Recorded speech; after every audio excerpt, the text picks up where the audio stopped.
আমার প্রশ্ন, বিএনপিকে মানুষ আসলে কেন ভোট দিবে? বিএনপি কি করেছে এমন যে বিএনপিকে মানুষের ভোট দিতে হবে? আপনি যখন আমাকে এই প্রশ্নটি করলেন, আমি যদি পাল্টা প্রশ্ন করি, বিএনপিকে কেন ভোট দিবে না, আপনি তাহলে কি বলবেন? বিএনপিকে আসলে কেন ভোট দেওয়া উচিত হবে না?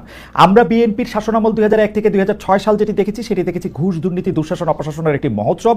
দুর্নীতিতে চ্যাম্পিয়ন হতে দেখেছি আমরা বিএনপিকে। 10টা কষ্টের প্রবেশ দেখেছি, বিরোধী দলের নেতার সমাবেশে গ্রেনেড হামলা দেখেছি, তত্ত্বাবধায়ক সরকার ব্যবস্থা ধ্বংস করে একজন মাত্র বিচারককে প্রধান বিচারপতি এবং তত্ত্বাবধায়ক সরকার ব্যবস্থা প্রধান রাখার জন্য সংবিধান পরিবর্তন করতে দেখেছি। 10 বছর, আমি যদি এর পরে আসি, এই 15 বছরের ফেসিবাদী ব্যবস্থায় বিএনপি নিজেরা কনফিউজ ছিল, জনগণকে কনফিউজ করেছে। আমি 2018 সালের ইলেকশনটাই সময় নাই, শুধু চট করে একটু বলি, 2018 সালের নির্বাচনটার মধ্যে এই নির্বাচন আনুষ্ঠানিকভাবে বর্জন করা হয়ই নাই।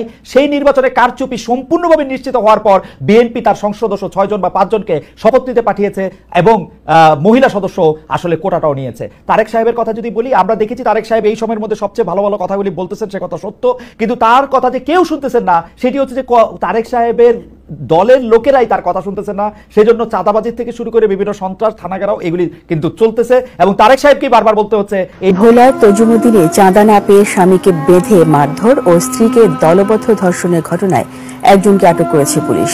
এ ঘটনায় মামলার পর গতরাতে অভিযান চালিয়ে তাকে আটক করা হয়। এর আগে রোববার রাতে চাঁদা না পেয়ে ভুক্তভোগীর স্বামীকে রাতভর নির্যাতন করা হয়।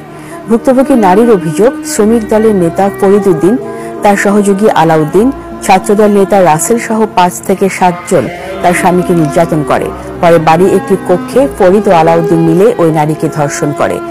এ নিয়ে তজুমুদ্দিন থানায় উপজেলা শ্রমিক দলের যুগ্ম সম্পাদক ফরিদ উদ্দিন সহ 11 জনের বিরুদ্ধে মামলা করা হয়। লন্ডন বসে বক্তব্য দিলেন ভিডিও কলে, তারুণ্যের সমাবেশে কথা বললেন, চারটে দুটোই ভুল বললেন দিল্লি নয় পিন্ডি নয়। আরে দিল্লি পিন্ডি নয়, পিন্ডি হলো রাওয়ালপিন্ডি, পাকিস্তানের পাঞ্জাব প্রদেশের একটা শহরের নাম রাওয়ালপিন্ডি। তবে ধরে নিলাম রাওয়ালপিন্ডি জায়গা পিন্ডি হবে না তো। দিল্লি ভারতের রাজধানী, পাকিস্তানের রাজধানী ইসলামাবাদ। বলতে হবে দিল্লি নয়, ইসলামাবাদ নয়, নয় অন্য কোন দেশ। কিন্তু নয় অন্য কোন দেশ আপনি কিভাবে? আপনি তো বসেই রয়েছেন অন্য কোন দেশে। অন্য কোন দেশে বসে ওই ভাষণ খায় না। আপনি এই মঞ্চে এসে এই ভাষণটা দিতেন, তখন মানাইতো। আপনি সেখানে 18 বছর লোক ইংল্যান্ডে বসে। আপনি যদি বিএনপির কখনো কোনো উপকার করেছেন না, তাইলে আপনি মরিছেন। আপনি মরিছেন, আপনারা খেয়ে দেবে বিএনপি এক সময়, সব সময়। মানে ঐতিহাসিক ভাবে এটা সত্য।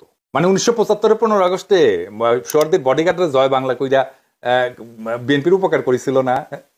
হ্যাঁ, আগস্ট বিপ্লবীরা খায়া দিচ্ছে। বিএনপি আমলে তারা জেলে ছিল, তাদের কোনো কিছু করেনি। এই ছাত্ররা বিএনপি যখন কিছুই করতে পারতেছিল না, অকাতরে রাজপথে নেমা একটা বিপ্লব সাধন করলো, তাদের এখন কথা বলতে পারতেছে। এখন এই ছাত্ররা শত্রু হয়ে গেছে, খায়া দিছে।